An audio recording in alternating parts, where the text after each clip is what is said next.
Yo guys, how's it going on? And welcome to my first day in quarantine, which actually includes the first day I'm back in Hong Kong.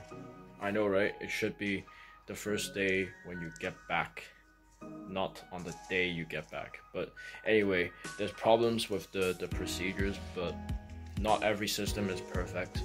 We're just trying to minimize the risk of people getting the virus. As you can clearly tell, I'm extremely knackered. Um, I did some unpacking before, had a bit of dinner, and yeah, I'll discuss my experience on the plane coming back, as well as things you need to know about coming back to Hong Kong if you are still somewhere else overseas willing to come back. But yeah, stay tuned. So guys, this is my room. It's smaller than my accommodation in university, but I prefer my bed. It's just much bigger, much wider, and a little bit longer. Even though the room overall is not bigger than my accommodation, I still prefer a bigger bed than a bigger room in general. So yeah, we go with that. But anyway, I don't know how much of this I'm going to talk about because, as you can tell, I'm extremely tired. But yeah, this is by far one of the most painful experiences I've had in my life.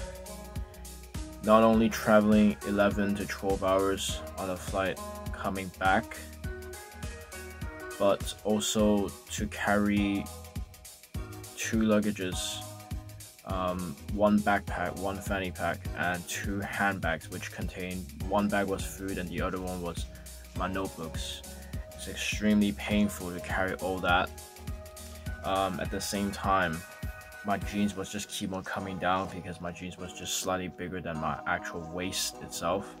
So yeah, it was really tough going through from my accommodation building to the bus stop to actually getting off London Heathrow Airport,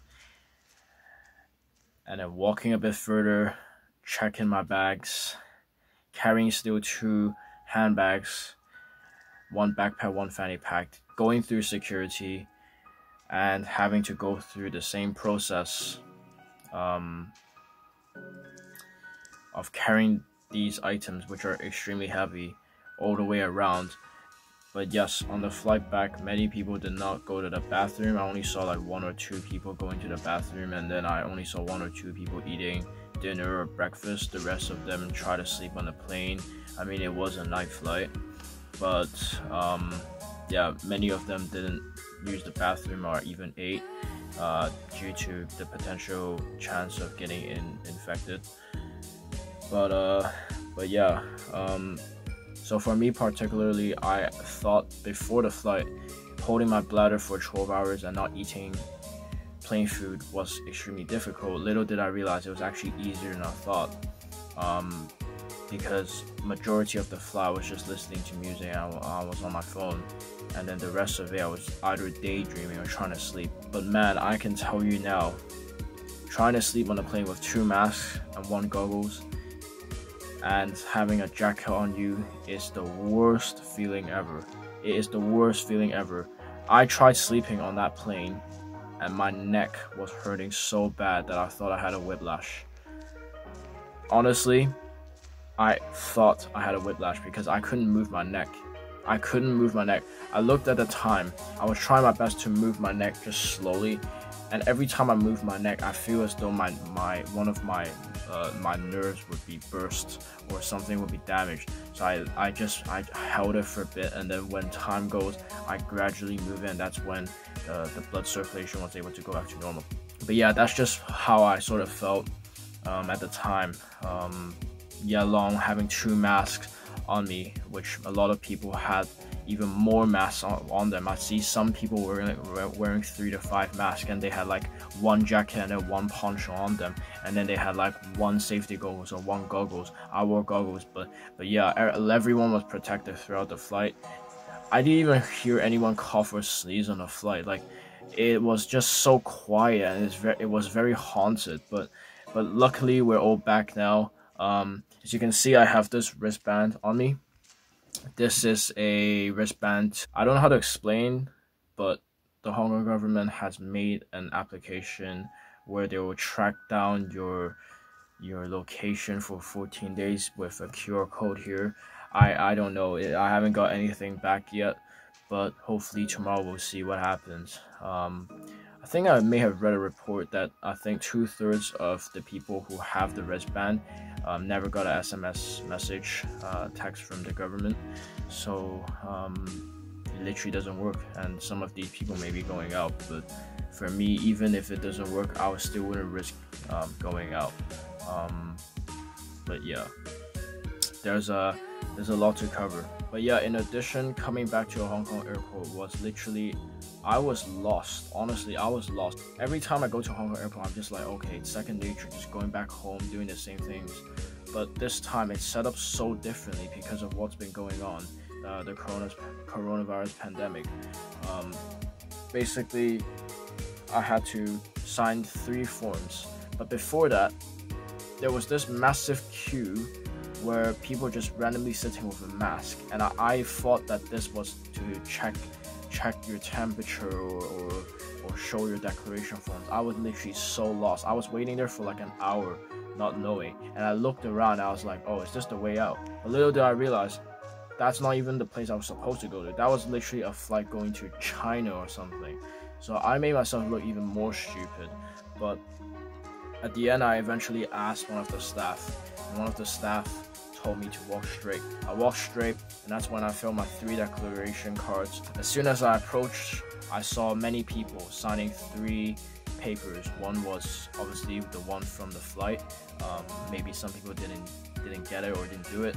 And then there's 2 duplicate forms, which pretty much has the same information: your name, your address, your contact details. So you have to go through that. And then there's this line. I think it takes like 5-10 minutes. Some guy looks at the form, sees it, and then checks your identity card, verifies it, gives you another paper. That pretty much you give it to another person, and then they will have a form which has your phone number in it. It's very complicated to explain, but after this step where I've signed these three papers, I went on to the next station where this guy works in this station along with 2 other staff workers. They try to verify your phone number to see if it's legit. My one came up legit after like 20 seconds, so I was able to go through. And then there's another line. I don't know. Again, this is very new to me. So when I went to this station, it was another line, another queue, and it just felt like the same, but I didn't know what was happening. Like it felt the same, but it looked different. I looked there and back and everywhere, and it looked different, and I was like, what, should I just go?